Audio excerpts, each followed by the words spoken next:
Good evening and welcome, race lovers and people who don't have a life who just decides to sit here and watch virtual racing for unknown reason. Ladies, gentlemen, and people that identifies otherwise for this great evening of racing here on the Simsport Racing International YouTube channel. I'm Oliver Anderson, Mr. One of Oliver. Behind the cameras, as always, Grandpa Chris Hill, and just lurking in the background are Kyalami the intern. We probably won't hear much from during this evening, but nevertheless, he is here, he is watching, he is listening, and he will notice everything we do wrong. So let's all try and give him a warm welcome to the community for this evening of the second round of the SRO qualifiers here on the on Simsport Racing International. We had a great outing last time at Silverstone, but tonight it's all about Kyalami. No rain are forecasted for this evening's event, so it should be all sunny and clear skies for the drivers out there trying to conquer the virtual South African mammoth that is the Kyalami circuit. Great track for racing. Nevertheless, I do think we have a track guide coming up at some point so we can get a good look on the track. But what a... we're already at it. I wasn't ready for that. No. Anyways, onto the start-finish straight. We already goes. Long start-finish straight. Long pit exit as well with the line on the outside. Just going through the kink we see here. Overtakes will be... well, this will be one of the places to watch for them into the Crawthorne corner. On the first step, we are probably still seeing cars side by side through the first couple of corners here. The Jukeski sweep and into barbecue we go.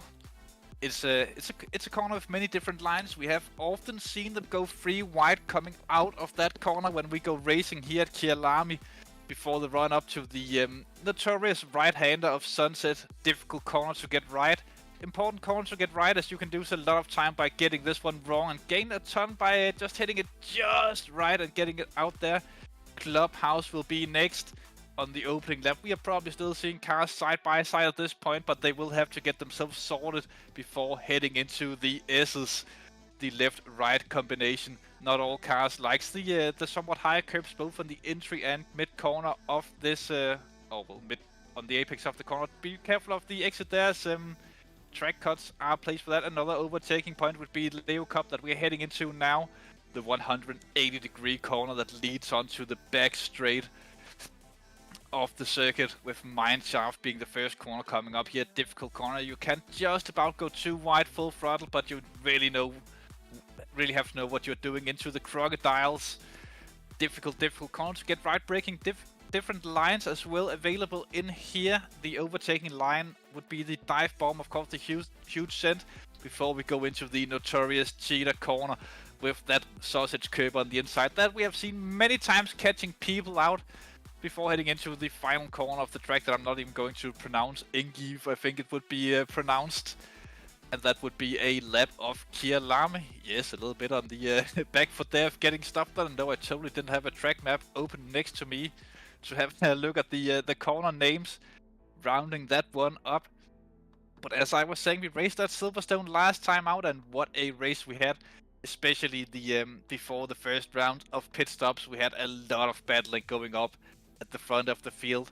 But Martis Sarapot did take the win in his McLaren there. The McLarens are not known to be super good here at Kyalami, so he might be in a world of trouble when we go racing here in just about an hour's time. Michael Thomas finished second in his BMW, only 3 seconds off of Sarapot in the first race. He did a massive job there, not getting the greatest of starts to the race, as I remember, with Andrei Hipov taking the final step off the podium in another McLaren. Also a great drive from him. Kieran Prestegott in the Audi in 4th. Viktor Abramov in the McLaren. Once again a McLaren in 5th there. Sim Spenkelink in 6th position. Great drive from him. Gaining quite a few positions, starting 9th or 10th in that race and getting back up there. Ben Mullard right behind him. Also, I do believe they lined up next to each other on the starting grid.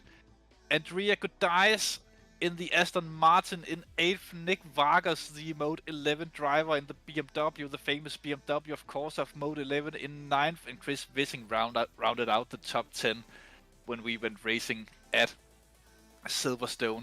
But do remember, if you had a bad result at Silverstone, then it will basically not count at all, because your worst result in this championship will be a drop result, no matter what, even if you take 3 wins during these events.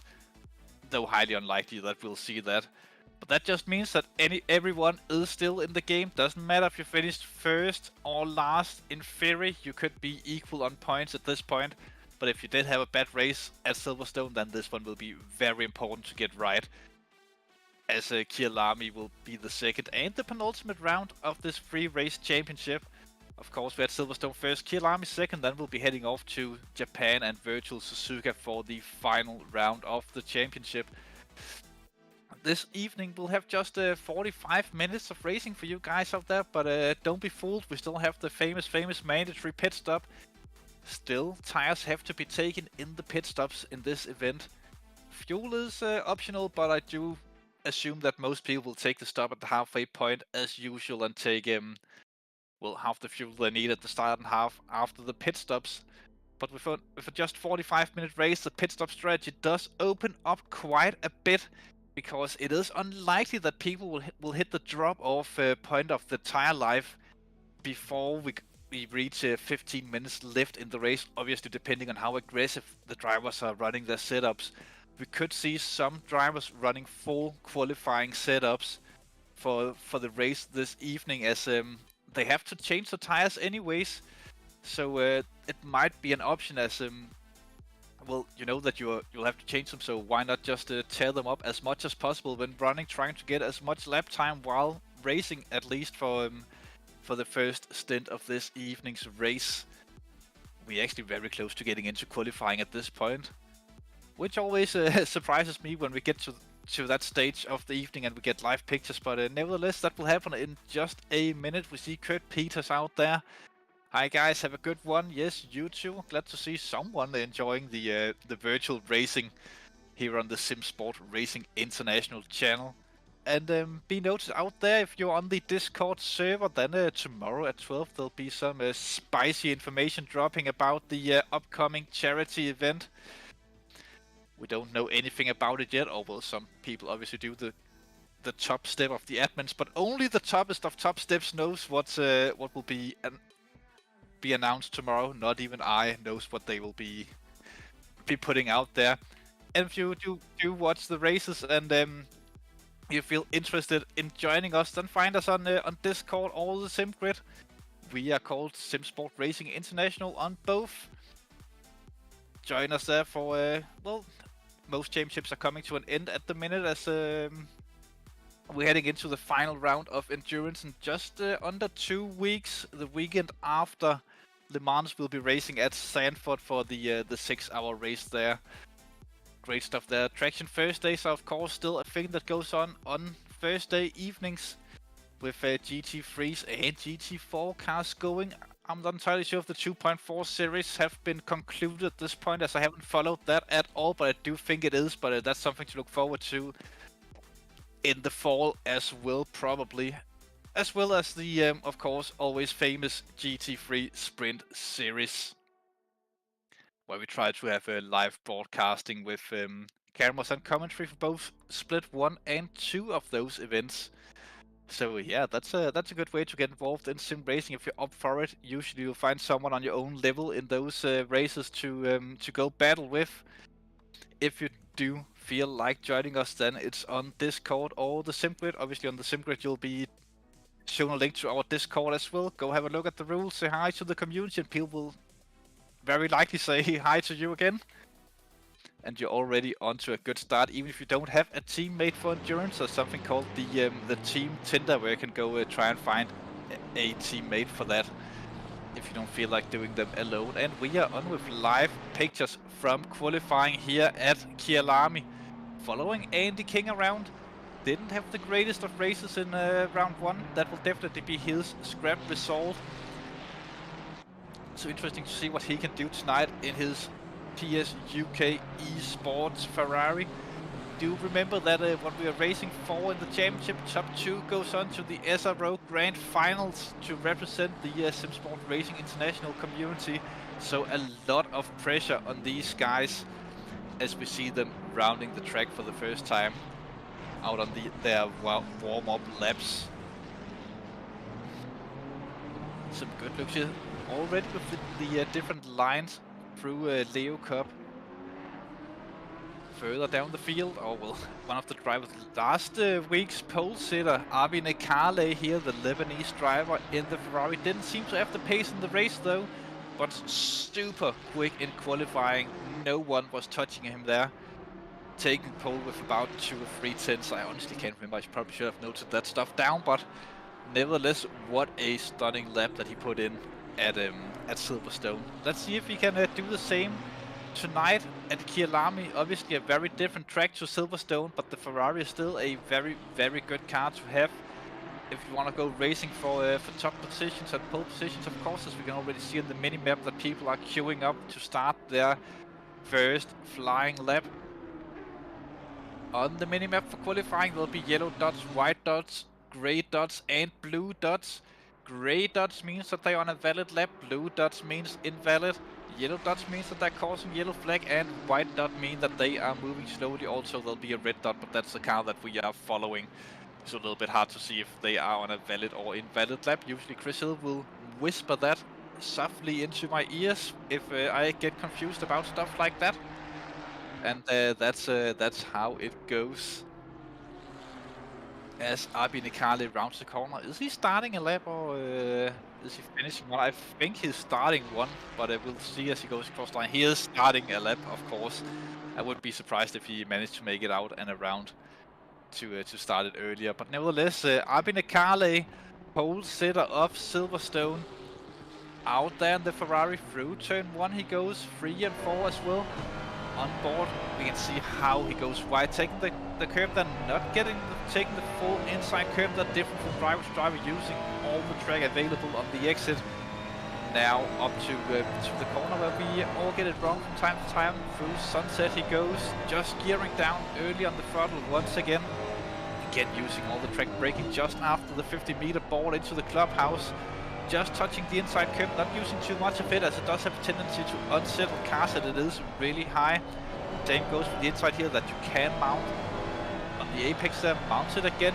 Not all drivers choose to do that. Uses all of the available room on the exit. Quite important for a good lap, but also very risky, as that's where most people invalidate their laps around Kyalami. And onto the back straight he goes. Looks very neat already.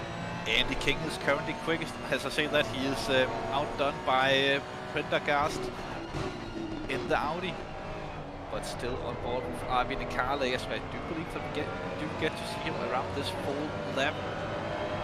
Into Chile we go. Oh, so close there to the inside curve. Just taking a little bit of the grass there on the outside, still valid. The lap is, I do believe, around the final corner. He goes, this looks very good. Let's see what the time will be across the line. It goes only enough for second though. Kieran Prestergaard still in provisional pole though, only 1 lap into to actual qualifying. Abranov here, good performance last time out in the race. I believe he finished 5th there. in the McLaren, already into to 5th provisionally in this race, on this qualifying as well. He is improving quite drastically on his lap, although he just, as I say that, he loses basically all the time. But still up by a little bit as he rounds Cheetah, uses the outside grass as well. That could be the new meta around the track to get maximum there, as that is definitely not good. That will be invalid, and I think the next lap will be invalid as well after that. A little bit further down, Ben Mullard up by 8/10 at the minute. Coming around, that was Mine Shaft, I believe, and into the Crocodiles he goes. Again, using all of the track available and the curving. That Porsche, some people say it's a tricky car to drive, other people say it's the easiest thing that they've ever touched. I can only speak of the older generation of it, which was a nightmare. But at least Ben Mullard seems to have good control of the current generation Porsche, as he puts it in second, but still 4/10 away from pole position, or at least provisional pole at the minute. Phil Baracci in the 95 Aston Martin. We did see him a bit on in race 1 as he has some great battles, improves to 12 with 14 minutes left in qualifying. Just a quick reminder of the rules in qualifying: you're not allowed to impede anyone on a flying lap. If you catch someone, they don't have to move out of the way, and you cannot try to overtake them. If you're not on a valid lap, then you have to bail out of the way for people that are coming on their hot laps. And qualifying is over when we hit 0 on the clock, or at least you're not allowed to start a new flying lap when the time runs out. You can still finish the lap that you're currently on. For the people out there who's a little bit confused about how qualifying usually works, but that's how it goes on Assetto Corsa Competizione, at least. To Sarapo race winner of race 1 at Silverstone in the 230 McLaren. CRF, I believe he named his team. Sometimes the Discord string that we're using for these broadcasts gets a little bit grainy in the looks, but I believe we manage, or at least we try to. As Sarapon rounds, what was that? I think that was the Crocodiles, and into Cheetah he goes up on his provisional best time. This could challenge for second if he keeps it clean from this point onwards. It looks like it. Let's see. Yes, he does go second, but still 2/10 to find to get close to the only Audi in the field of Kieran Prendergast. That is that's a bit surprising that the Audi are currently the quickest car out there. So they're only one of them, but yeah, the Audi is a good car to drive. Very fast, very twitchy as well. It's again not a car that falls into everyone's liking. Very difficult car to control, as it have a tendency to just snap on you and being very loose, or at least you have to run it loose if you want to be fast in the car compared to many of the other ones. The Italian of Mitja Pochopin comes around in the 444 Ferrari, currently set in 4th, and he is improving. It was looking that he could go potentially close to a provisional pole if he finds just a slither of time through the final couple of corners. Loses a little bit there through Cheetah. Through Engarf he goes. Gets a good exit there. That looked very nice and hooked up. Let's see as he crosses the line. Only enough for third. Good luck for the qualifiers for missing the sausage curve. Well, I personally hope that we'll be seeing some people hitting that curve at some point and goes flying off into the distance. Good luck to the PSUK boys, except Andy King is being mentioned out there as well. Chris Vissing finishes his lap and bails out, goes to the pits for some fresh tires and probably a little bit of a top off of fuel, I assume. Michael Thomas and Sim Spinkling still without a lap time. As this lone Nissan, Mr. Crimson, we did see him having a great battle at Silverstone as well. Going around the corners, currently in 14th position, but improving.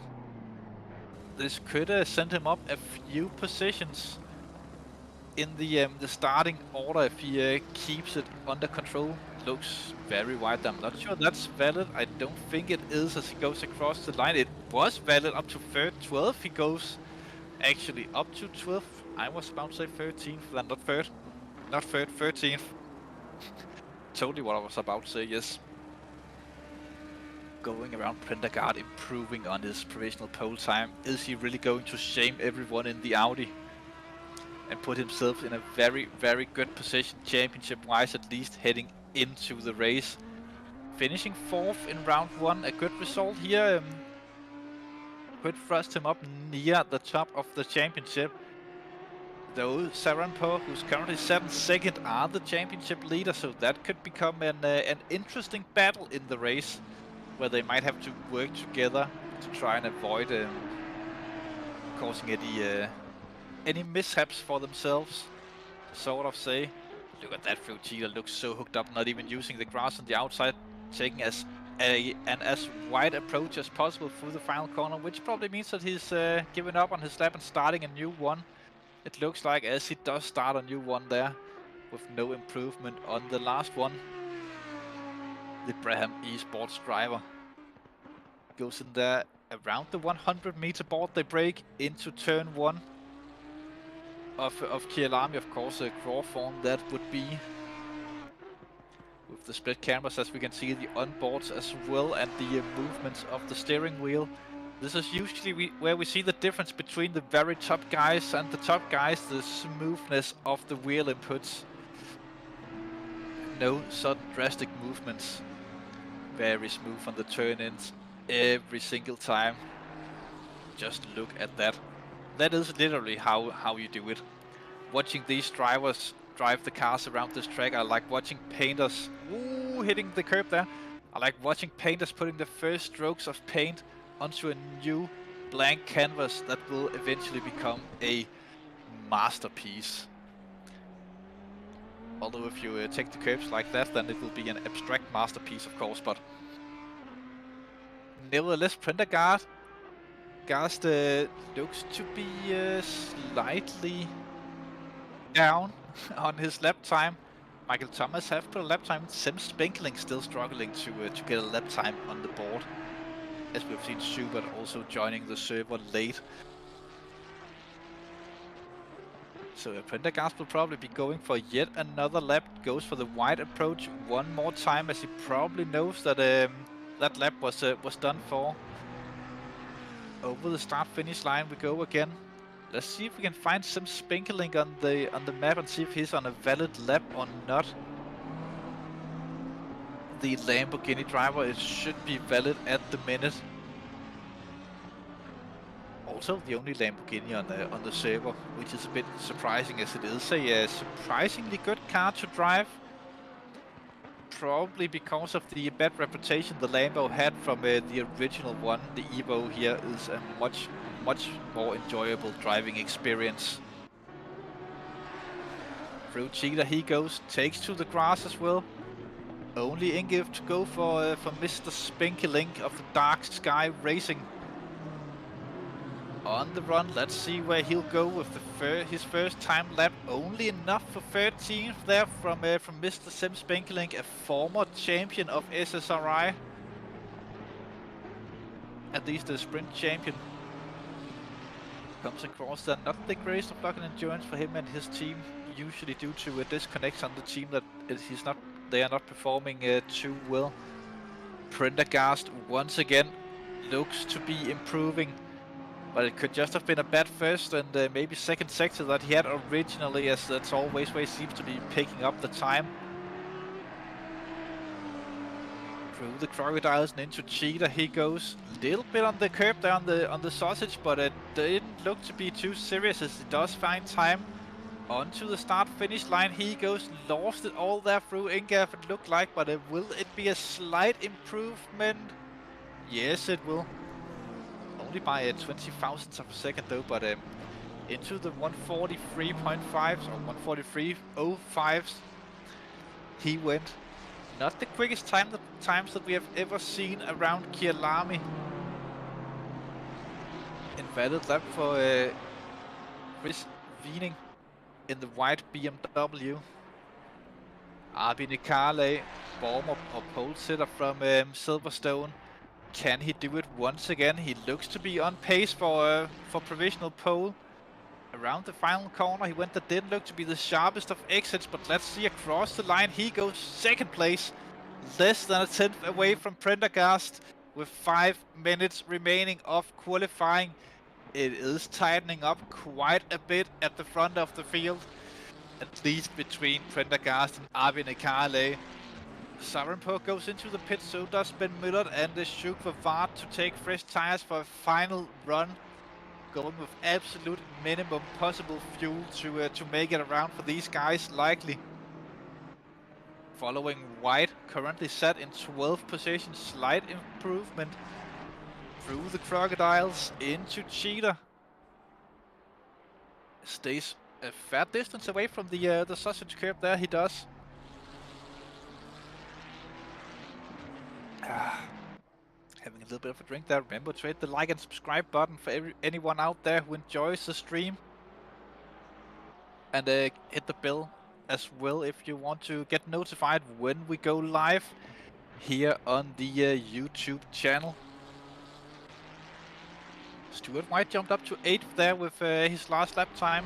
Good lap from him. Andy King, the PS UK eSport driver. We have seen some support for the PS UK guys out there, at least for everyone except King is being mentioned.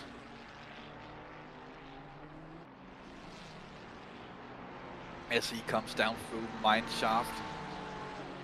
I'm just trying to find him on my timing boards. He is close to his previous best, but not super close, or at least not improving.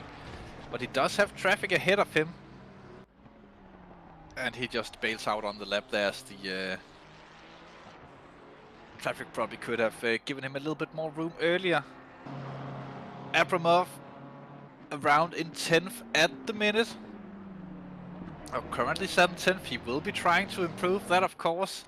3 minutes to go in qualifying. He is currently improving with just a tiny bit. But any small improvements could see him go further up.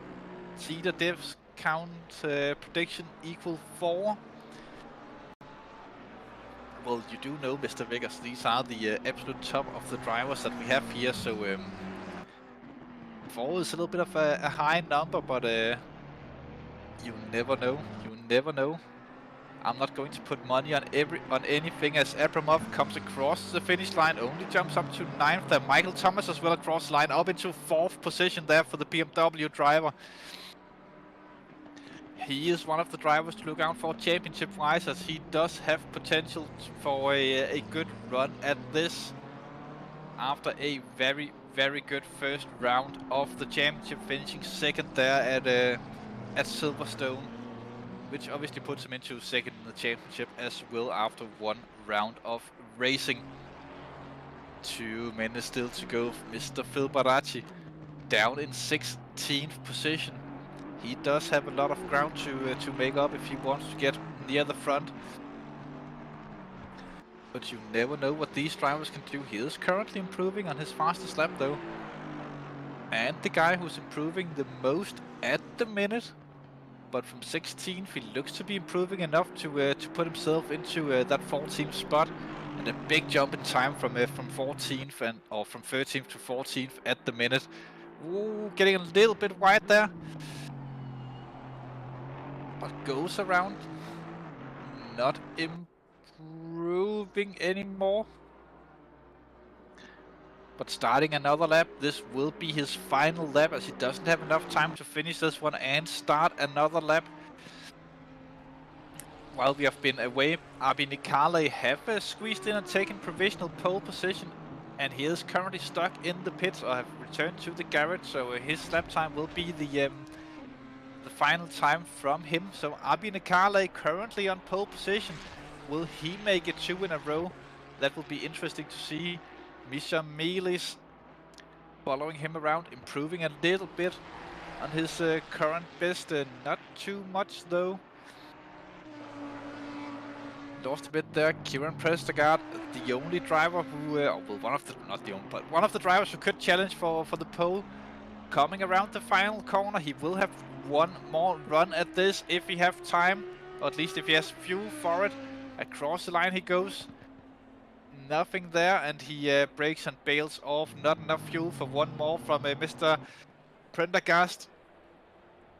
So he will return to garage as well. Schubert further down the field on a rather large improvement. Goes a little bit wide there, but still improves over his current best. This could send him flying up the standings, and as it is a big improvement by almost a second, but not valid, it looked like, from him, and the times are coming in now. Sarapol, the best placed driver who's not finished yet in qualifying, but Roma Gunoli, of course, the Italian Roma Gunoli, improving by quite a bit as well. Can he displace Misha Melis into 20th position? Across the line he goes. No, just a 10th away from that. Sarapot takes the checkered flag as well. It's only wide left on the track, and Anzalone now the only car remaining in qualifying. Let's see what he can do. Through Engef, he will go for the final time of qualifying. Onto the start-finish straight. Will this be enough to send him flying up the standings?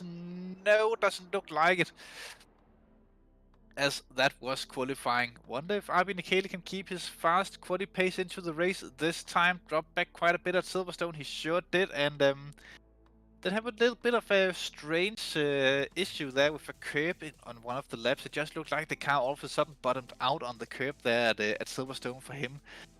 But now we do have the starting order of the race. As soon as Chris gives me the command to do the grid rundown, we'll have a look at that. But yeah, great qualifying session. They're very close in the top, less than a 10th, separating the top two in qualifying, which of course was Arbi Nikeli and Prendergast in the Ferrari and Audi. 4 different manufacturers in the top 4 as well. Once we go that far into the procedures and stuff, we'll get a good look at that. But we do have a little bit of time now before we go racing. About 4.5 minutes. The drivers have to get all their setups and their pit stop strategies, and maybe going to the toilet, having a quick drink of water or soda or beer. Some people prefer that. I mean, adult beverages, as we can't say the B word on the stream too often, at least. But it is what it is.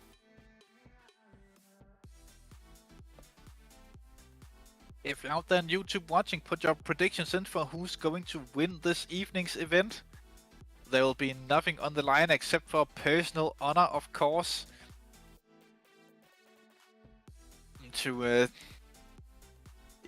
Just having the bragging rights, as you are the best to predict if you get it right, which is of course a big thing. A greatly big thing, to be honest, as you get to call yourself the best bettor in the league. We should probably have a betting championship as well at some point, just to spice things up a bit. We know that Vegas have put his bet in for 4 deaths at Cheetah. Nothing more, nothing less. Should have done an over-under there, Mr. Vegas. That would have made your chances a lot better from getting it right. As I can get into as we do have live pictures from the grid now, as we'll be running through the grid order from top to bottom. Front row of the grid, Arbi Nikeli and Kieran Prendergast, of course, in the Ferrari and Audi. Second row of the grid, Michael Thomas and Sarah Per. Third row of the grid, what am I talking about? Third row of the grid, Pochopin and Chris Winning. Fourth row of the grid, which will be 7th and 8th, Ben Muller and White. 5th row, and rounding out the top 10, Victor Abramov and Andy King there in 10th. 11th place will be Lima. 12th, Pelione next to him. Crimson in the mighty Nissan lines up in 13th with Phil Barati next to him. Anzalone and Shuk Vard right behind them, those guys in 15th 15th and 16th. Schubert and Michamelis in 17th and 18th. Romanagole and Marino in 19th and 20th. And for some reason, some Spankeling shows up in 21st position on my sheets. Is that correct? Did he really qualify in the 20? No, I think, yeah, maybe Sim have some sort of issues as he just moved away from the grid completely on my sheets. So that is not a good omen there for Mr. Spankeling. Let's see what he will be able to do in the race if he so one manages to get on the server in time and get everything sorted. It would be a bit surprising if he got in there and took the win, and it would be quite a story if Mr. Sim Spankeling could do that. The simulator himself. Mr. Alien. Yes, Dutch Kid have many names, as they say. Or at least as I say. 1 minute left of the preparations. The drivers are now doing their final stuff, figuring out fuel. They probably have it all sorted and have done the calculations beforehand, but just double checking that it's all set. Setting up the pit stop strategies, making sure they have the right setup on the car. 30 seconds. And they of course have fresh tires on the car as well for the start. As we have previously seen people by accident starting the race on slightly used qualifying tires, or even tires they used for practice. Which is not the best of ideas if you want to have the best launch of the line.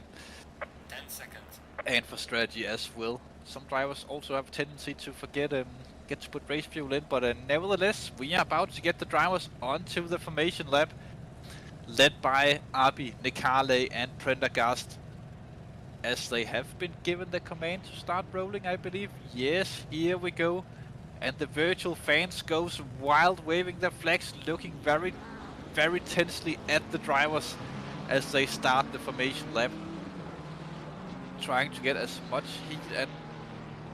heat into the tires and brakes, as I think that was a BMW that just flew off into the distance there, pretending to get an early lead for unknown reasons. I think that was Michael Thomas.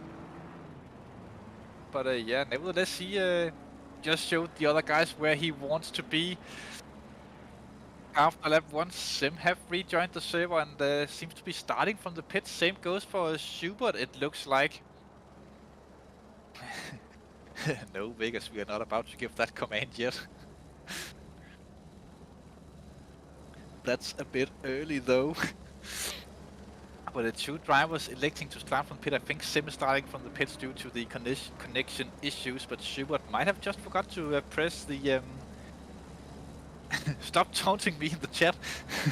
Might have just forgotten to press drive there, but now the driver's trying to get the heat into their brakes and tires.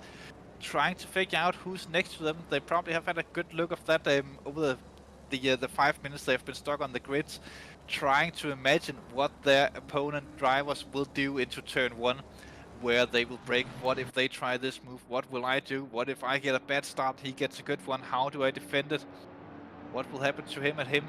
Some Spankeling are flashing with that pit indicator further down, so he might have some serious connection issues that could put him out of contention for this race. Very unfortunate for Mr. Spankeling, who was one of the favorites before the championship for a top 10 overall finish. He of course can still do that. Championship wise, as still is the drop round, and he did have a reasonably good result in round 1 at Silverstone. As the drivers shortly will be starting to line up in double file. I do believe there'll be just a few 100 meters left of this beautiful, beautiful single file formation driving before they line up to take the checkered flag. This is one of the tracks where pole position doesn't necessarily get to start on pole. Theoretically, if the guy in second gets right up to the edge of where he is allowed to start and the guy in pole doesn't get it correct, then P2 could theoretically start the race just a few centimeters ahead of P1, but Unlikely it will happen this time around. Rounding Cheetah the safest they will be through there all race. As Sim seems to be back on the server, but doesn't have the pit sign next to him. One more corner before we go onto the start-finish straight. As they all come around, and ladies and gentlemen, as you all know, we are very shortly about to be Green line, give it all you got. racing! Good start from Prendergast, who seems to be getting the run on the outside there of Arbi Nikale into turn 1. Michael Thomas as well, seeming to be on the move, could potentially go for it, does back out of that in time. 3 wide into turn 1 almost. Prendergast leads the way ahead of Arbi Nikale, ahead of Michael Thomas. And Sarampo right behind though. Big contact there between Prendergast and Arbi Nikale. Nikale will have to do a recovery drive once again. Contact further down the field as well. As Michael Thomas tries a little bit to have a look on the outside. Into sunset we go. Going into single file formation already from the drivers, it looks like. Through the clubhouse for the first time. This is where you need to stay close. Keeping it close to the guy ahead of you through the S's. Trying to get the run into Leo Cup, of course, but not close enough there for Michael Thomas, unless if that BMW has some sort of magic under braking. Although don't turn on the magic mode, please. That would be very bad at this point of the race. Through Leo Cup it goes on to the back straight. Michael Thomas is staying with Prendergast through Leo Cup. He could potentially be close enough for a move into the Crocodiles. Depending on which lines they take, both going to the outside there, choosing to take the optimum racing line. Michael Thomas did have the option to set it up the inside. Through Cheetah we go for the first time. Let's see if any deaths will happen on lap 1. Only one line through the corner that works. Seems like everyone gets through it cleanly. We will of course be keeping an eye out on the minimap throughout the race to see if anyone does spin it through Cheetah throughout the race. Michael Thomas still close to it. Prendergast will have damage. Yeah, he probably might have a little bit of damage there from the contact with Arbi Nikale. And so will Nikale, of course, and some slightly worn tires. There are no pit windows in this race. So if the drivers did so elect to, they could box on lap 1 to get out of the traffic and run in clean air throughout the entirety of the race. But that would of course leave them a bit vulnerable nearing the end of the race, as the tires would start to wear compared to their opponent drivers with much fresher tires.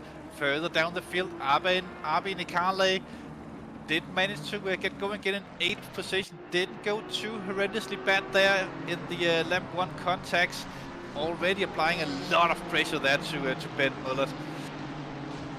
Will he go forward into Leo Cup? He does take the wider outside line, forcing Mullert in narrow, and he does get the better run out there onto the back straight.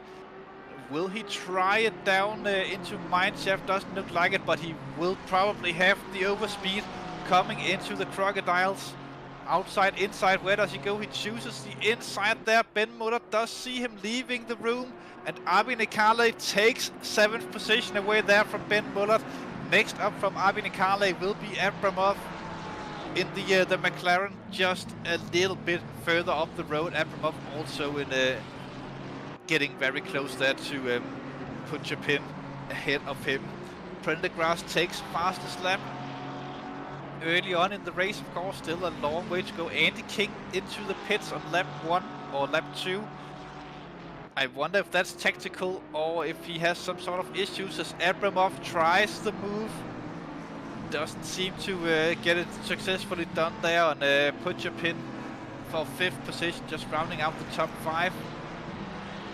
Bottom right seems to be the leading battle between Prendergast and Michael Thomas. Top left is Abramov and Putchapin, with Arbi Nikale lurking in the background. The more these guys start battling, the earlier Arbi Nikale can catch up to them and put himself back into the top 5. Arbi Nikale will need a good result here at Kyalami, as race 1 he did retire, so that would probably be his scrap result of this free race season. Good setup and good move. Yes, it was very nice to see. Strong, he said in there, just selling a little bit the dummy of going to the left first and then quickly changing direction to the right hand side just before the braking. Andy King have left the pits. Didn't seem to be too long. Yellow flag in the S's though. I think that was a Schubert maybe who is going for a little bit of a detour back there. But Abramov is still not able to find a good place to overtake Pochapin.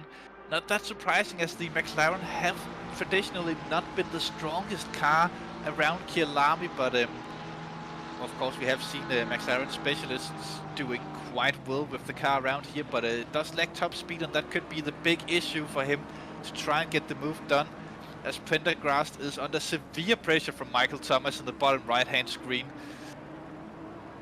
Thomas are right up the bumper of Prendergast. This could be Michael Thomas' best chance for a win early on in the season. If he does take it, he basically guarantees himself a top 2 in the championship, as he did finish second in round 1, and 1 and 2 will obviously be well, at least good enough for a tied second at the end of this championship, no matter how the results go at Suzuka. But this would be a good result for Thomas if he can get the move done, and it will mean that he can take it a little bit more chilled out at Suzuka, just playing the math game there as they round the U Cup, coming down the back straight through Mineshaft. They go in the bottom right hand screen and into the Crocodiles. Top left, we have switched focus a little bit further down the order, and that's Ben Muller, and I can't really read the name there. And I think it's Pilone, it looks like, who goes wide there. Did he take the cheater curve there? He might have done, as he does gain 1 position back there, does Pilone. But Ben Muller at least not under that much pressure anymore. Pilone is still 9th position with, I think, a fellow Italian of Lima right behind in the Ferrari. Further up the field, Michael Thomas still with the massive pressure on Prendergast. If Prendergast makes just the slightest of mistakes, then Michael Thomas will be all over him.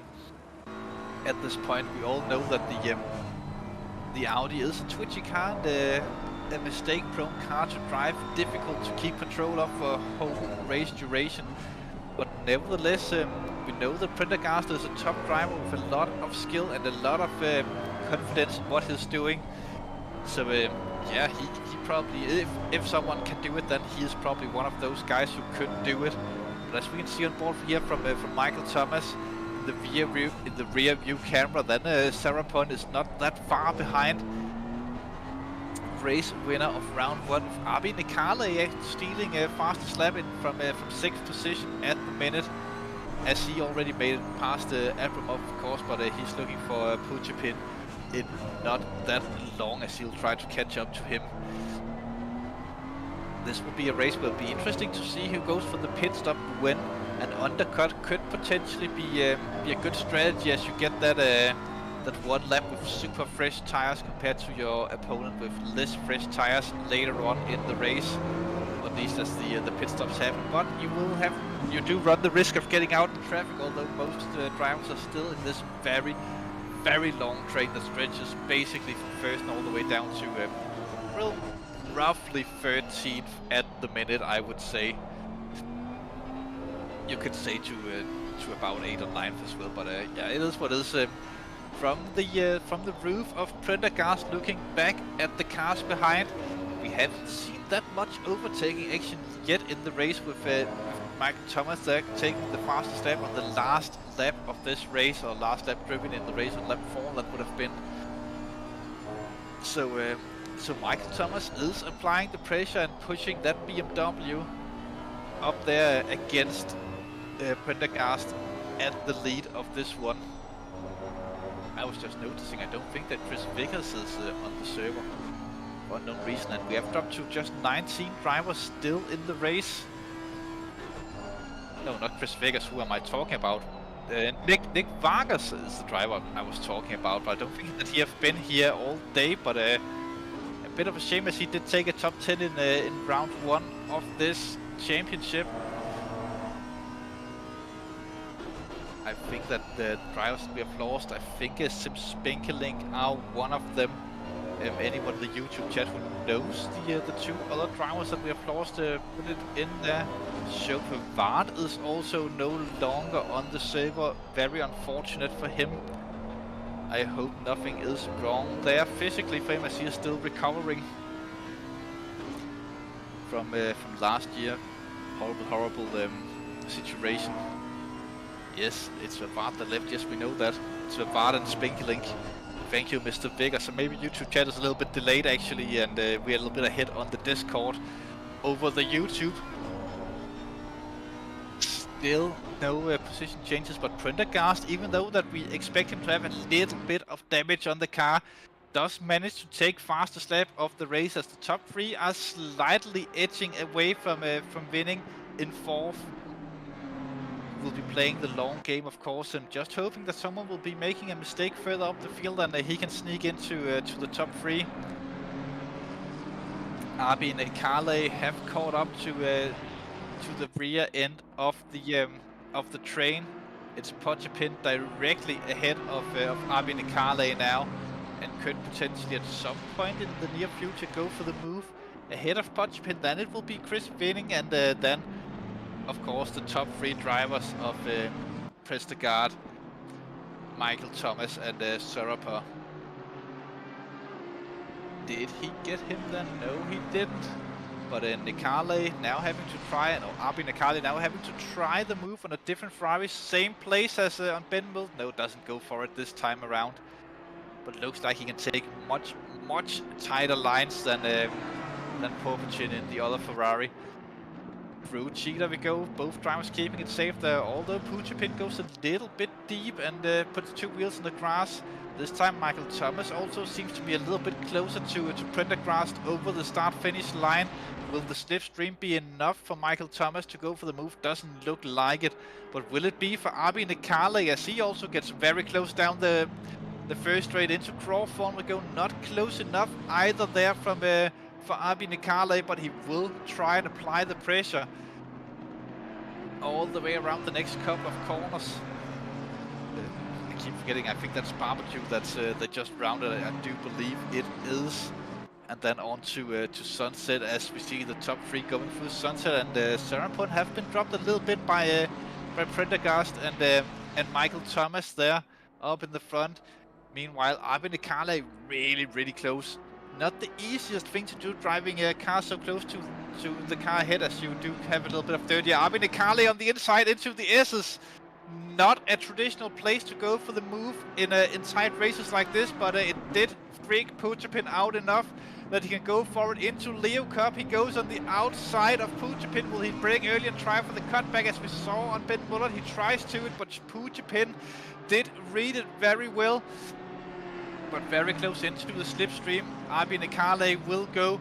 He will definitely try the move now into the Crocodiles, but outside, inside, again setting it up the same way as on Ben Muller, going to the inside, but goes a little bit deeper. Will Pochapin come back on the inside of him into Cheetah? We go, not a place you want to go side by side, and Pochapin drops out of it a little bit there, but Arbi Nicarle drops it into the wall. He went directly into the pits. Arbi Nicarle goes probably to repair the damage quickly and then go back on with half an hour to go.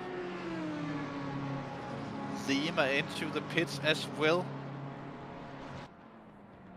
Very unfortunate there from Arbi Nicarle. It did look like the move was set up very nicely and he did go through, but Pochapin kept with him at least close enough to Cheetah that Arbi Nicarle did have to at least respect that Pochapin was close enough, and then missed it just by a fraction. But once you get enough of the car into the gravel there's nothing you can do. Your car will just be dragged towards the wall.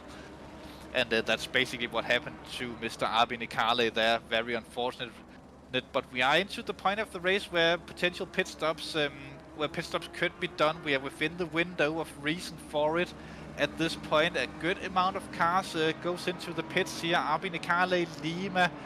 I think that's Roman Nogoli as well, and Marino, who takes the pit stops. Lima first of the bunch to go out as Arbin Nikale probably repairs damage. Unfortunate race, or at least unfortunate championship for Arbin Nikale so far. 5-second penalty there from Melis. Remember, we do have live stewarding on these events, so that is the stewards that have popped that 5-second there on Melis for probably contact earlier on in the race, I would assume. Haven't seen exactly what happened to him there, but this time Michael Thomas into Ingef. He gets the opportunity for the better run there, but Prendergast knows what he was doing there and parks the car very nicely on the apex, not allowing for Thomas to get the run. Arbin Nikale rolling and out of the pits again, though very far down on the outside. This time Prendergast is forced to defend as Michael Thomas goes for it. Outside becomes inside, becomes outside, which becomes inside once again, but there slight bit of an issue there, little bit of a squeeze, but they do manage to go through. Nikale retires from the race, unfortunate, but now Prendergast puts Michael Thomas into a situation where he's under pressure by Sarapur. This have all of a sudden turned into a 3-car battle. Sarapur looks very racy, but he might also be a smart driver, just trying to keep the third position, as he does have the win from round 1. And a podium here would do him very well for a championship contention. Drive through for Marino. There could be pit speed limits. Could also be the stewards handing it out. I'm not entirely sure, as I don't have the sheet open to have a look at that. Michael Thomas still very close to Prendergast. Will he try the move into the crocodiles? He is so close to Prendergast here. Not looking for it this time. Looks like neither does Sarapur. Just filing into that single file. I think the best opportunity for these drivers on each other will be into turn 1 into Crawford. None of them goes too off there. Might be worth Thomas coming in for the undercut. I was thinking the exact same thing, as we have seen the undercut being strong earlier on in the sprint season that we ran in the spring, or at least for the second tier guys it seems super OP, but also for the first tier guys we did see the undercut work well for a lot of drivers on many tracks. Michael Thomas still very close to Prendergast. You can really not even put a piece of paper between them, as I was told not to use the wordings that I did last time out at Silverstone, but they are so close to each other up here in the top 3. This is how we like to see the racing, very clean and very close for these guys. Around sunset and into clubhouse we go. 27 minutes still left on the clock. The halfway point of the race will be 22.5 minutes on the clock, so that would theoretically be the optimum time to take the pit stop. But undercuts and overcuts will definitely be something on the minds of the top 3 drivers at the minute. But also, where would they come out if they pitted now? I do think they would just about get out clean air behind the last grouping of cars on the track that contains Phil Barachi and Losi and the Nissan of Princeton. But enough about those guys, as we are still nose to tail for top 3. These are the podium drivers at the minute. We do see Prendergast having a tendency to run a little bit wide in Cedar, putting 2 wheels onto the grass there. He does run the risk of getting punctures by doing that, but of course with such a short race he would not have to be dealing with the punctures for long before he could go in and take fresh tires. Sarapur this time not with the greatest of exits of Ingolf, but into Crawford. Look at how close Michael Thomas gets there every single time, but not the best place to have the run. He could potentially try it here into Barbecue, but not this time. Still not close enough. I think if Michael Thomas would try to set it up into Barbecue, he would have to force Prendergast to go narrow there, so we could get the run coming up into Sunset. Come on, Michael is being mentioned in the chat. Looks like that it's Michael Thomas who has a little bit of the public support out there from a little bit of a fan grouping, which is always good to see. He does get a little bit closer on the run up to Leo Cup. Will he try the send? It is possible, as the optimal line is a lot wider than the possible line of going to the inside. Get the win in my livery, it's being mentioned. But let's see what could happen between these drivers. Not the greatest of runs onto the back straight from Michael Thomas this time around.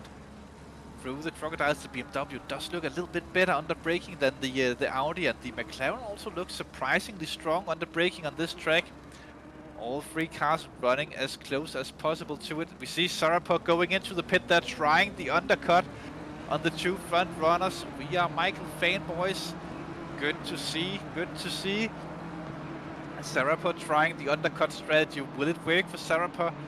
As he relies on Michael Thomas and Prendergast going wheel-to-wheel battling, which potentially could see Sarapov going into to the lead of the race after the pit stops, if it plays out his way. So that's something that these two drivers now need to keep on the back of their minds. But this lap and one more probably, and we'll reach the halfway point of the race.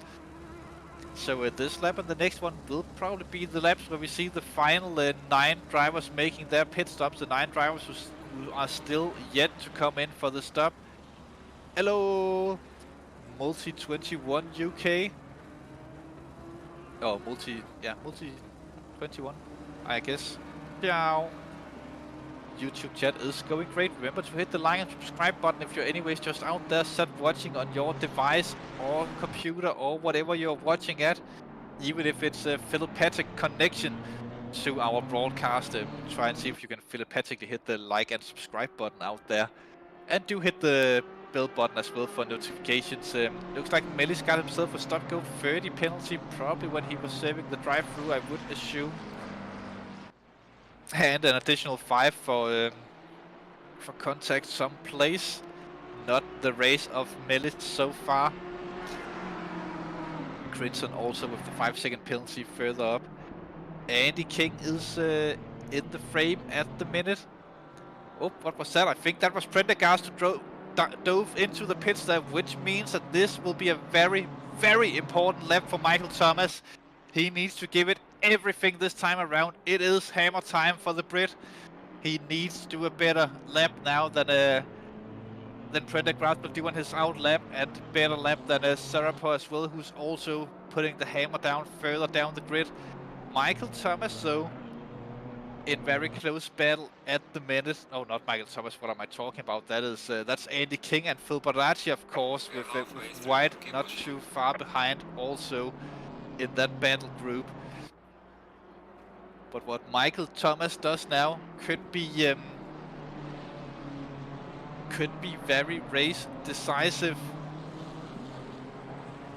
Yes, red flag the race for Michael Thomas, though it wouldn't be too good for Thomas if the race was red flagged and then restarted. Then he would still have to do the pit stop, and his contenders haven't done it yet. That would be a red flag without a restart. That would be optimum for Mr. Thomas, but that is extremely unlikely to happen here on SSRI. I would say it's a 1 in about 203 shot of that happening. Yes, very specific odds there. But the two BMWs selecting to stay out at the minute. Will we see Michael Thomas coming in this time around? This could also be why Thomas didn't get the move done on Prendergast, because he might have had a little bit more fuel. Yes, this time Michael Thomas does come into the pit. Chris winning as well in the other BMW. Will Pochapin join them? He does, but Mullard will be next in line to choose pit stop or not.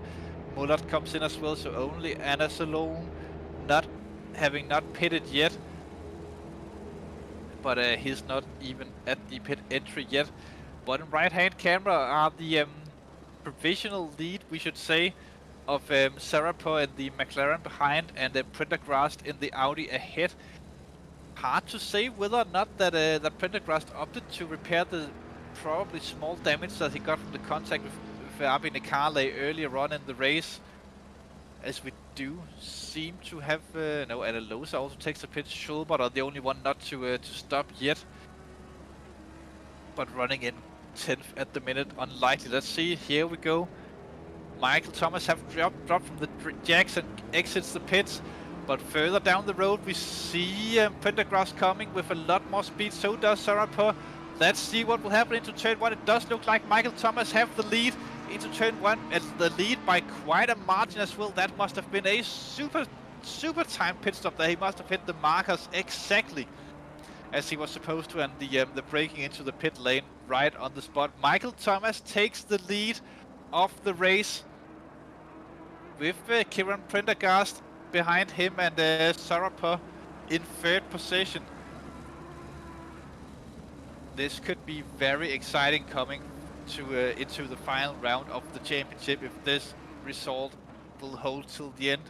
Talking about close racing, yes, it is extremely tight between these two drivers, and remember to keep a look on the Discord tomorrow at about 12 o'clock for a little bit of an announcement on the upcoming charity event, or at least a charity event in the fall that SSRI famously hosts. 24 hours of racing, we suppose it will be once again. But yeah, exciting news that will appear on the Discord channel tomorrow at 12. So stay tuned for that. Well, don't stay tuned here on the YouTube channel, as it will probably go dark at some point, but you could do if you have the time for it and just want your computer to burn in the background. But go to our Discord channel and keep your eyes and ears open. Well, ears would be weird if you're reading stuff, but you never know what will happen. Further down the field, Puchipin right behind Winning. Winning didn't have the best of pit stops there. CF dropped very close to Mitja Puchipin. Puchipin applying the pressure to Winning. Abramov also with a good pit stop round there. Maybe it was just Winning with a bad pit stop round. It probably was, as he's now 3.1 seconds behind the leading group of Michael Thomas, Kieran Prendergast, and Sarapur, who we should probably also start naming by first name. But I keep forgetting, and I'm not trying to pronounce any Finnish names if I can avoid it. Nevertheless, the racing is still strong through sunset. It is so fascinating to see the drivers get this right every time. I don't think that we have seen a single driver, at least on the broadcast feed, running wide through sunset yet in the race, which is quite fascinating. We usually see one or two drivers making a fool of themselves there. Same for the SSR Matthias. That might be easier to say than Sarapur, to be perfectly honest. But he is putting the pressure onto Prendergast, who could potentially drop to 3rd in this race, which wouldn't do him the best of favors in regards to the championship, although with the win in round 1, it's not that bad still for him, as the racing still goes strong. Yes, commentator's curse. Of course it is. If I could curse anyone, I would curse you, Mr. Vegas. In the most positive way, of course. Maybe not. Oh, who was that? I don't know. Maybe, maybe not. Further down the field, White and King are still going at it strongly. It does look like that Phil Baracci have managed to get a little bit of a gap to the two PSUK esports drivers, who should probably start thinking of working together instead of losing themselves time in the in-team battle. But Stuart White and Andy King in the two Ferraris, nearing the rear of the field. Ruing if we go, we can see that only Andy King are running full headlights on the car. Not that I think that it plays any different. I'm actually not drunk at the minute, but I probably should be, as we are doing broadcasting, and that's a tradition at this point. But hey ho, that's how it goes sometimes. I wonder if White will get the better of King at some point in the race, but further up the field, Prendergast is still maintaining second over Sarapur. still running very close to each other. It's close racing basically all the way up and down the field. At the minute there are a lot of tight battles on track, but this is the one furthest up the field and the one that could have the largest championship implications for at least during this race at the minute. At least for the top guys in the championship and the running orders, who gets to qualify for the SRO Grand Finals, which for those who have just joined in on the broadcast on this race, that's what's on offer for these drivers. Top 2 drivers in the free race championship gets to represent Sim Racing International or Simsport International in the SRO Grand Finals. This is the qualifying event that we are so proud to present to you here from the Simsport Racing International YouTube channel. I must tell you that it doesn't look like anyone can get the run on Prendergast. He's just fast enough on the right places on the track, though Michael Thomas have already gapped these guys and have gotten the gap up to 2.4 seconds out there in the front. So Thomas now have a gap that's large enough for him that he can start controlling the distance and not taking any unnecessary risks. Sarapa there a little bit later on the brakes, it looks like could have just been to try and get the tighter line through Leo come there onto the back straight, but didn't work if that was the intended thing that he did. Taking a lot more curb there on the inside into the crocodiles. We went. Next time it will be a cheater. Will anyone take the sausage curb on the inside? Unfortunately not. I still pray that we get to see someone taking that and flying off into the distance. And if anyone say Abi Nikala, I don't think that he actually hit the sausage curb. I just think he went wide on the exit. So that doesn't count exactly for that, but still a def count for the mighty cheetah corner, but not for the sausage, which I think that Chris Vegas was very specific about. Now he just predicted cheetah def count, so yeah, he does have one on that count so far. A lot of things could still happen as the drivers get a little bit more tired during the race, though only 45 minutes of racing, but that doesn't mean that it's less hard for the concentration, as these drivers are racing as close as possible to the limits of the cars that they are in. And of course the mighty equipment. It would be fun to know what kind of equipment the drivers are racing at, if anyone is on the good old Logitech G29, or if everyone have fancy stuff. Or if someone's racing on a good old-fashioned controller, that would be fun as well, or keyboard.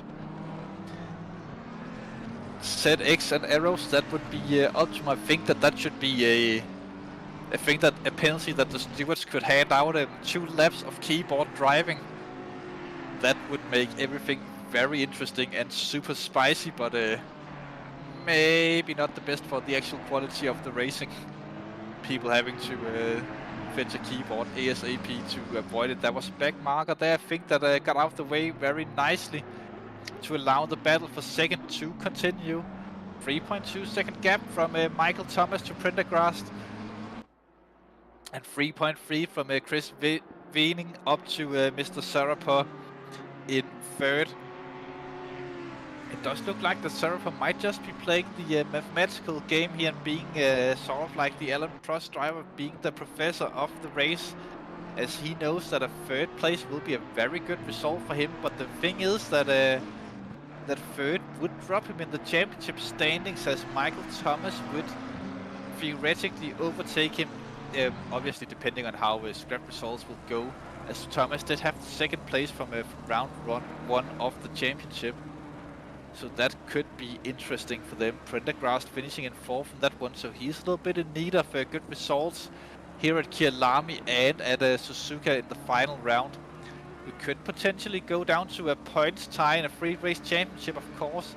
I'm not entirely sure how the tiebreaker will be dealt with there, but I think I'll get that told before the final round, of course, so we can get everything out there for the mighty people watching. Remember, you guys watching on YouTube are the guys that makes these broadcasts even remotely possible to make. as if no one was watching, then we probably wouldn't bother doing it at all. Oh, well, what are we talking about? Chris is an old man with nothing in his life other than broadcasting, as we all know. And occasionally finishing third in GT2s in 2.4 championships. Obviously third out of 3 in the GT2s there, but still a podium position. Nevertheless, he did manage to finish the race with his good friend and teammate Simon Pike, of course. Mr. Pike that we haven't seen racing in the sprints for a very long time, which is a bit of a shame. We would like to see him back out there on track whenever possible. Speaking of whenever possible, top left corner are still the battle for P2 in the race, but bottom right hand corner, that's the battle for 4th. That's happening right behind those guys. The battle of Chris winning, of course, the BMW driver, and Puchepin in the Ferrari right behind him, giving the chase as good as he possibly can. But yeah, it doesn't seem to be that easy to overtake around Kyalami today as we was expecting on beforehand. But that just shows the quality of the drivers, as usually all overtakes comes due to just a tiny little bit of a mistake from the driver ahead that makes it possible for the driver behind to get the run. But when no mistakes are made, it is very difficult to overtake on any racing circuit around the world, maybe except for ovals, of course, as tuck in the slipstream and get going, or draft, as the Americans might say. Getting some good slingshots and board lights, maybe not when driving in those cars, but you never know what's in on the drinking container of the NASCAR drivers, of course. They will have the drink. They will have the drink. I wonder if anyone out there have managed to get some sort of a drink system working on their sim rig with a maybe a pressurized bottle and a straw with a release of sorts that would funnel water into the mouth, and button mapping for that on the wheel. Of course, that would acquire an additional cable, but it would definitely be possible. So if anyone knows how to do that, please send me some blueprints, and I will try and make one myself. But of course, we know that our good friends of CBSR, they probably have some sort of system for that, as they are fairly known for being super drunk when driving, and they are probably also drinking when driving, but they could of course just be using the traditional beer helmet. I mean adult beverage helmet, as other beverages are available to put in the helmet, of course. But no soft drinks, for those guys at least. That would be unusual, and a sign that they would probably be a little bit sick or under the weather. But nevertheless, under 10 minutes to go in the race. This race seems to be flying by, as Sarapov is still giving the chase, but again, he might be playing the long game of the championship and electing not to risk anything and just stay behind and see what happens. Maybe Prendergast will make that mistake that allows him to go for the move, but if not, then I think Sarapov will be happy to take third in this race, as it would put him, he would maintain a position in the top 2 of the championship and a qualifying spot for the grand finals if he manages to keep it. It doesn't look like that that Puchepin can get close enough to winning either to get that move done there. Although I do definitely think that if Puchepin gets the opportunity, that he will strike for it, even if it's the slightest of opportunities, as he needs some good results to put himself into a position where he can challenge for the top 2 in the championship. So that would be interesting to see. Further down the field, the Nissan of Princeton once again involved in close battling. And I do believe the Nissan of Princeton, that's Ancelone ahead of him, that he will be trying to go through. Last time out, he was defending on Silverstone, nearing the end of the race. This time he's on the move and on the attack. let's see if the Nissan can get that done at some point during the last 5 minutes and 50 seconds of this evening's race, of course, plus the one lap. At the end, remember, when the timer runs out, the race is not over until the race leader crosses the start-finish line and makes that the final lap. Or makes it the finish line. Until that is just the the lap line, the start line. The timing line are the line that I was looking for. There are many different lines in motor racing, of course. Pit lines, starting lines, finishing lines, lines on the tables in the back. No, none of those. Racing lines, lines on the liveries, also known as stripes. All sorts of lines, basically. Good lines, bad lines, hairlines. Those who still have those, of course. Which, of course, has everything and nothing to do with racing, which is the important things in life. Still doesn't seem like that Crimson can get the Nissan into the overtaking position, but we do know that Nissan does have some straight line speed. But then again, it's up against the BMW that's also not a slouch in a straight line. Does show himself in the mirrors there of Ancelone trying to maybe put a little bit of a psych out on him, as the penalties are flooding in from the stewards at the minute. 10 for Filbaracci, 15 for Melis, and 5 for Marino further down the field.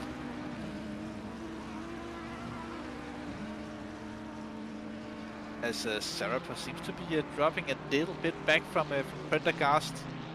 I wonder if there was a mistake there while we were focusing on the other battle. No, he's still right there at him, but a little bit further behind than earlier. Oh, well, a little bit further behind. We're talking about a 10th or something like that. But putting himself into sort of like that-ish position. This time the Nissan of Crimson looked very close there through Leo Cup, but too aggressive on the throttle, getting a little bit of a wheel slide in the second part of Leo Cup there. Quite the usual mistake we see when people takes the tight line that often ends up in wheel spin in the second part there. And Zone there with a little bit of the same sort of thing coming out of the crocodiles, which have made Crimson, or caused Crimson, to get very close to Zone there onto the start-finish line. They go, crossing the line once again. Not many more times they'll have to do that this evening. So it is getting into that now or never sort of time period in the race. If you want to move up the standings, then this is sort of getting into last chance territory. There will still be 2 laps of racing remaining, I do believe. Yeah, there will definitely be 2 laps of racing when Michael Thomas crosses the start-finish line to start his penultimate lap of the race in just a few moments' time. As I have something in mind. Thank you for the people out there blessing me, even though that I am an atheist. So, so thanks for your blessing, but no thanks. Crimson dropping a little bit back there from Anil. No, that was just the camera angle that that didn't show how close they actually were to each other. At least 2 laps to go in the race. Did Michael Thomas cross it, so there could potentially be an additional lap at the end of the race. We'll have to wait and see. Did look like that he could potentially finish this one and start another one. We'll have to wait and see there. Michael Thomas does have 3 seconds to manipulate with if he wants to get the timer down if it gets that close across the line. But once again, we'll have to wait for the final lap to see what will go on with that. A driver have chosen to go into the pits this late in the race. Maybe miscalculation in fuel or severe damage as to the inside. He looked there, Crimson, but not close enough. as Winning is still under pressure from Puchipin for 4th place in the race. It could potentially be enough for an outside chance of the top 3. No, it actually wouldn't, as it is getting quite clear who will be in the at least the battling for the top 2s going into the final round. I think it will be a 3-horse race when we go to Suzuka, but nevertheless, there's still honors to play for in the rest of the championship standings and the rest of this race, as we are now heading on to the final lap, still with 16 seconds on the clock when that lap was started from Michael Thomas. So final lap we are on to now. White flag for the drivers if we're going by American flag rules. Oh well, basically any non-FIA racing rules. Final lap we go. Final chances there for the drivers to get the moves done. We do have Michael Thomas in the bottom right-hand screen following him around the final time, but Chris Winning under the severe pressure from Puchipin here on the final lap. Could Puchipin potentially get a sneak attack done and take it on the final lap? Just a few corners to go for them. Through Sunset they go into Clubhouse. Onto the small straight potential for overtakes if the car head makes an error on the exit there, but not enough of that into the S as we go for the final time for these two drivers. Will he be close enough to launch it into Leo Cup? Very, very unlikely that he will. No, not close enough into Leo Cup. Around Leo Cup we go. Now it's Mineshaft, the King, and then the Crocodiles. Cheetah and Inga will be the final corners for these guys, and the final opportunities, though we have seen overtakes in the final corner before here at Kyalami. But Michael Thomas, 2 corners to go. Cheetah, he can't take it too easy, as he will probably end up steering in too early if you start doing stuff like that. 1 corner to go for Michael Thomas as he rounds the final corner and takes the race win in the second round of the SSRI SRO Grand Final Qualifiers, and takes the lead of the championship, with Prendergast finishing second and Sarapur in third. Vissing comes in to take 4th position. Puchipin could not get the move done. Ben Mullert with a very anonymous race in 6th. Abramov in 7th. Lima 8th. Pilone comes across in 9th. Probably he will still have to go across the line with that's 3 Italians in a row, I do believe, with Ancelone coming in to round out the top 10. I think Prince might have spun a little bit to put himself further down, or he might have tried the overtake that didn't go exactly to plans. But Michael Thomas, nevertheless, race winner here at the mighty Kyalami track, with Prendergast in second, and of course Sarapur in third. This could be very, very interesting coming into the final couple of rounds, or the final rounds, or it will be very interesting, as I do believe Michael Thomas does secure the top 2 with this result. Basically, Prendergast finishing second, yes, because, yes, this does mean that Michael Thomas have secured top 2 mathematically, but it's still the second place that will be between Sarapur and Prendergast for the final round of the championship.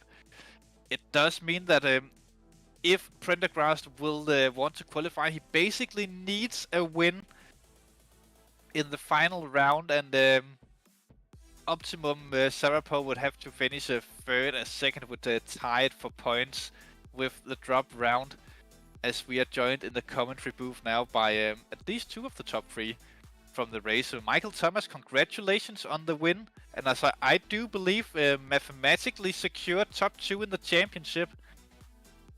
That's good news. I like to hear things like that. And thank you for the congrats. Yeah, it was a very sweaty race. Very sweaty.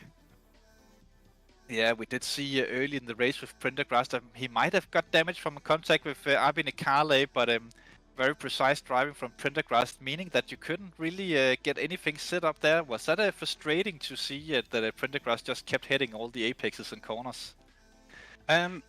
Yes and no. It was kind of trying to work with him to pull away from P3, but then he just made like little mistakes here and there.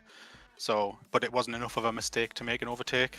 And then yeah, made the decision to do an overcut. Thankfully, had the fuel for it, and it worked out quite well. Yeah, speaking of the pits, usually we don't see overcuts being super strong at ACC, but in a 45-minute race with not too much tire wear either. How close were you to speeding in the pits when you came in there? Because you must have been very close to the limit. Yeah. I'd practiced the pit entry. I knew where I needed to brake, but I hadn't practiced the pit entry with such worn tires. So it should have been maybe 1 meter earlier to be safe. But yeah, it was on the limit for sure. But you never know. Every meter counts, and congratulations on the result. On to Prendergast to take second today. A great drive from you, Kieran. Unfortunate with a little bit of contact early on in the race, but Stewart's deemed it a racing incident. Yeah, I think the damage did cost me the race, to be honest. Yeah, it was quite frustrating, in all honesty. To go down the inside like that on the first lap as well is it's a bit frustrating. But it is what it is. We've got Suzuka next, so yeah, I'll concentrate on that. Yeah, how do you feel about your chances coming into Suzuka? We know the Audi is a very tricky car to drive, and Suzuka is a tricky track to get around.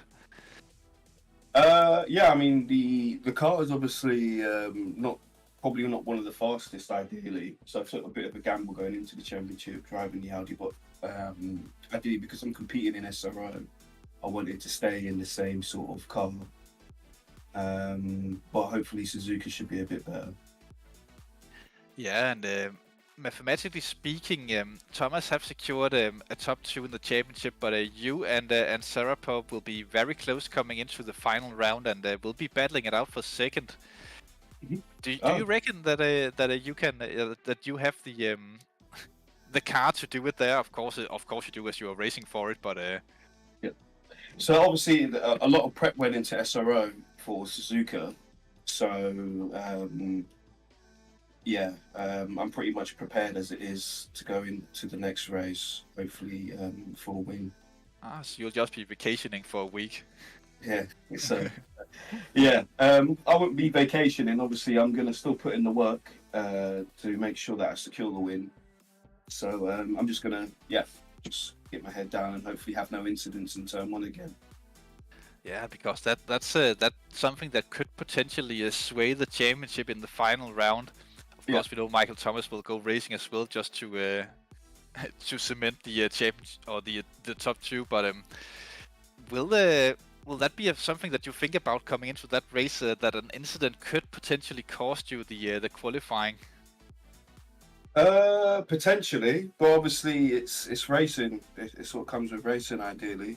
So yeah, I think the last race we missed out a bit on pace wise, but like I said, Kyalami and Suzuka were the ones that I was looking forward to ideally as well. So yeah, it is what it is. We'll focus for Suzuka. Yeah, on to and congratulations again with second today. On to the third guy on the podium, Matis Sarapov. First place on Silverstone, and then second today. Oh, sorry, and then third today. Reasonable results. We do know that the McLaren have traditionally not been the strongest of cars around Kyalami. Yeah. First of all, big congrats to Michael for securing the Grand Final spot. Very convincing drive today. And yeah, I think today was all about damage limitation. I really struggled with McLaren in this track in the practice, and my hopes weren't too high. So I'm fairly happy with P3. I felt after all I had fairly decent race pace, so better could have been up for the grabs, but like I said, it was damage limitations today, so P3 is good. Yeah, but damage limitation you say, but you did get close to Prendergast there during the second stint. Also in the first stint, when Prendergast and Thomas they started getting close to each other, you seem to be able to just about keep up with the pace of the top two today. Surprised? Yes. Surprised about that? Not too much, because even though McLaren is not an optimal car, always when two cars go really close to each other and battle it out every 2 or 3 laps, they lose time. So I knew that as long as they are close to each other, I can hold on, and that's why I tried to undercut, but unfortunately it didn't work out, and I didn't have the perfect pit exit. I didn't stall the car, but almost stalled it. So I lost maybe 1 second, 1.5 second in the pit exit. So that's why the undercut didn't work. And after that, I could hold on with Kieran, but he made no mistake, and Audi's rocket out of the corner. So I really had no chance to challenge, and of course didn't want to do anything crazy. It's still one race to go. Yeah, but one race to go. It is Suzuka. Do you feel confident about going into Suzuka for that one? Well, it's one of my favorite tracks. McLaren is not the best there either, but I think it's better than in Kyalami. So everything is possible. So now it's just hard work for one more week, and hopefully I can join Thomas in the Grand Finals. That's what I'm trying to do.